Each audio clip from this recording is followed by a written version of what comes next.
What's up, guys? It's your favorite QB coach. Welcome down to another professional golf swing analysis. Today's analysis, we're going to be doing Bomi Lee, JLPGA Tour player, ranked number 1 in the money rankings last year. Let's go see if she shallows out the golf swing. Let's go do this thing.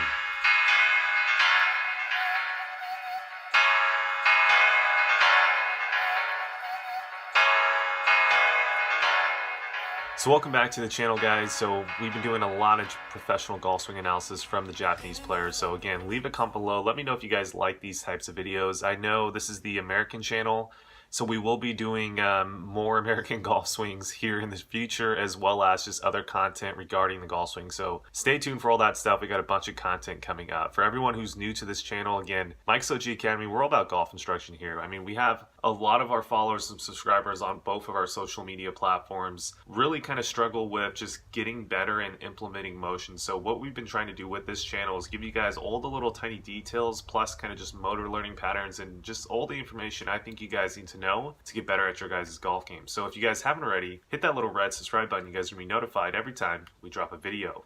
Alright guys, so let's get into this analysis. So the main macro idea behind this analysis is going to be one of a player who can actually repeat a motion versus a good golf swing. I've gotten a lot of DMs lately. I've gotten some comments as well here on YouTube. People are kind of confused. You guys are getting the points on why we don't like players pushing a lot linear and kind of what that causes with ball flight patterns, but you guys are still a little bit confused because even though these players are kind of doing maybe not a correct motion, you could call it, or a motion I prefer, why are they still really good players and why are they still hitting good golf shots, right? So we're going to be talking about that. It really gets into kind of like we just referenced earlier, someone who can repeat a motion versus a good golf swing. We're going to break that down, and yeah, let's go hop into the first part.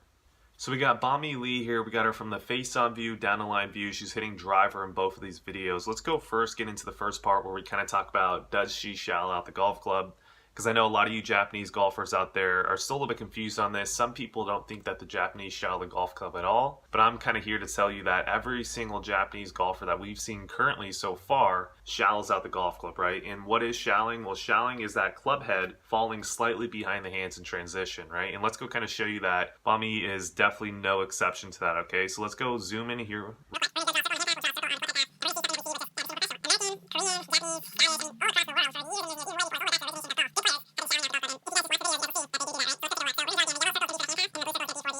And as we can see that Bomi Lee is no exception, right? So notice how her club head is falling lower and then it works out behind her, and then we're going to start seeing it looping back, correct? That is shallowing out of the golf club. And let's just keep going so you guys can kind of get this. So at this point currently in the golf swing, we can see that it's pretty much worked out as much as it's going to work out. Maybe it'll work out one more click actually. There we go. Now we can start seeing that it's looping back towards the golf ball as her hand pass starts working out more towards the golf ball, right? We're zooming out just a touch more so you guys can see this. And we'll get one more circle here, and then one more circle right about here. And then let's go one last click right about here just so you guys can kind of see the club head path. All right. Very good. Cool. So in review, if we take a look at her golf swing, just like everyone else, her club head goes vertically down, then starts working behind her. Then from here, it gets to its kind of highest point, and then it starts to go back out towards the golf ball. If we look at the hand path is kind of falling behind her first initially in transition, right, which is pretty typical to the Japanese relative to the Americans that we typically see. And then we can start seeing it work almost kind of horizontally out towards the golf ball as she starts to open up and turn towards the target.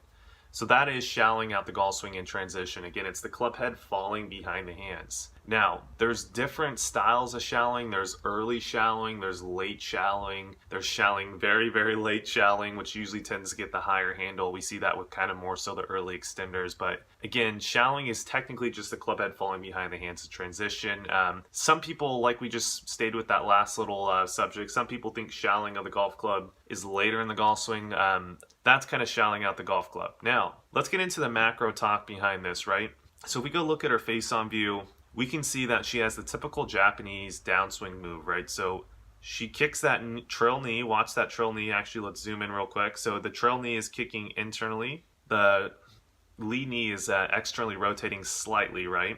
But then she's getting the left side of the pelvis higher than the trail side pretty early in transition, which then kind of gets her a little bit stuck. And if we kind of zoom out real quick, we're going to watch her body through the ball. She gets a little bit stally here, right? See how she's kind of just extending upwards and not really rotating from here to here?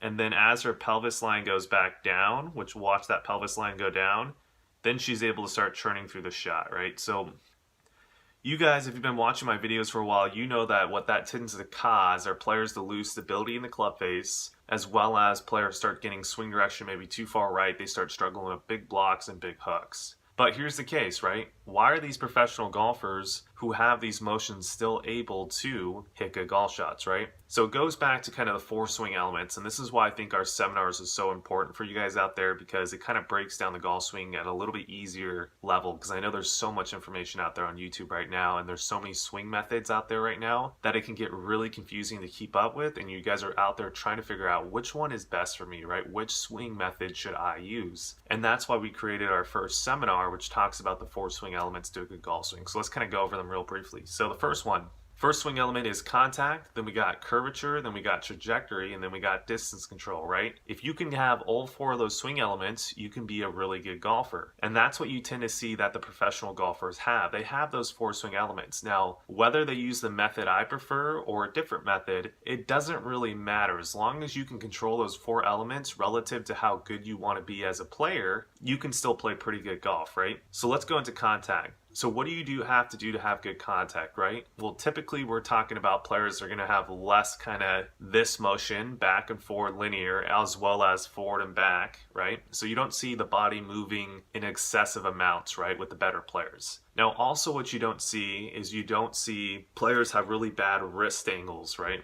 So you're not going to see a lot of professional golfers looking like this at impact, right? Chicken winging. You guys have probably seen yourself do this, right? Chicken winging, left wrist is kind of cupped here, going through the shot, just a bunch of bad contacts from there. You don't see players that are good players have good bad wrist conditions, even if they're not moving the body as per se the way we like it to. Now, why is this the case, right? Well, I think good players, even if they don't have the little minute details that I prefer to see, they still have the basic fundamentals, right? Which is super, super important for a lot of you guys out there watching this, is those basic fundamentals. Now, also what these players are doing is they're practicing a lot as well, correct? So let's say the typical amateur out there, let's say you guys can practice maybe once a week. Maybe some of you guys can practice 4 times a week, 3 times a week, depending on if you guys are retired, etc., right? But most of you guys out there are only going to be able to practice probably once a week and maybe play once a week. And those people actually are probably doing it, playing a lot more than the average too. I mean, the average golfer, I think, plays maybe once a month and then practices maybe once a month or twice a month or something like that. So again, a lot of people can't practice anywhere near these pros can, right? So the issue with that is the pros can get away with having moves that mean you have to have compensating moves, right? So let me kind of explain that. So if I got up to the top of the swing and I got really crossed at the top, right? Club head's way across the line. Well, if I practice a lot, I can get really good at laying it down in a short amount of time and then timing it to where I can get back to a pretty good impact position. Just because I'm practicing a lot, I'm hitting a lot of golf shots, I'm really working on my timing, and I got the time to do it. Now, the average golfer out there, we see typical amateurs who get really cross to the top, aren't able to get that club shaft into the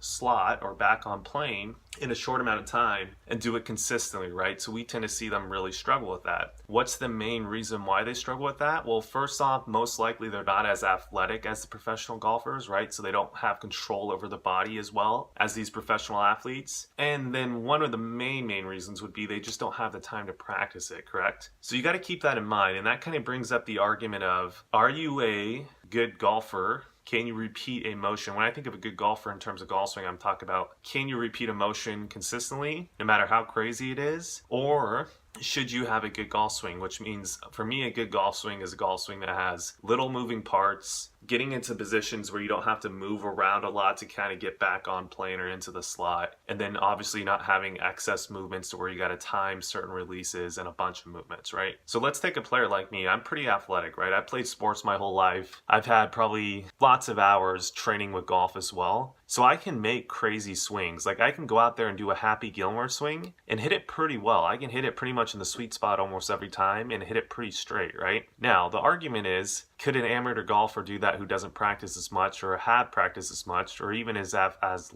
athletic as me? Can they do that? And we would argue no, right? So that's something you really got to think about. So the reason why you hear me preaching about certain methods that I don't like to see, i.e. kind of the linear push with the knee work that these players have, because I think that the average golfer out there who doesn't have a whole lot of time to practice isn't going to be able to do that method effectively, right? I would rather see them do more so the method that we're talking about, because again, I think that our method takes less practice to get, and I think that it's a little bit easier to repeat because there's a little bit less moving parts in this method that we teach as opposed to other ones, right? So that's something that I think that you guys really got to start understanding. And that's the main reason why we kind of teach the way that we teach. So, tracking back, for everyone who's kind of thinking about this right now and disagreeing with us, think about it this way. Am I saying that other methods are bad per se? No, right? I think that any method out there, besides a couple crazy ones, which we won't get to in this video, but there are a couple crazy methods out there. But for the most part, most methods out there can be done correctly if taught correctly and then if taken the time by the student to do. Now, again, the argument is some methods other than ours, I think, actually most of the methods other than ours, I think is going to be really hard for you guys to actually do that consistently, right? So just keep that in mind. So again, guys, this is my personal opinion. It's not scientifically proven. And if you have other golf instructors saying that their method is scientifically proven, they're lying to you, right? Because if you actually do a scientific experiment and you actually go through the whole process of testing out different humans, right? Testing out different individuals and trying to get all of our variables lining up, it's not possible, right? Because the human variable, which is us, it's really hard to kind of set parameters, constant variables for us because we're all so different and unique from each other. That's really hard to kind of make sure that you can say one method is the best for everyone. Really hard to do, okay? So again, don't fall into the trap that instructors out there are going to say that their method is scientifically better than other ones. It's never going to be the case, right? So again, I always want you guys to know this is my personal opinion. And from teaching a lot of amateur golfers who aren't very coordinated and aren't very athletic, I've been able to coach them very successfully into this method without a lot of trouble. And I've coached other methods before, and I've had a long process of trying to get those students to do those methods. So that's just my personal opinion and my kind of experimenting. But again, I found that to be the case. So that is the macro point behind this analysis. Hopefully you guys are getting that because that is, I think, a really important point.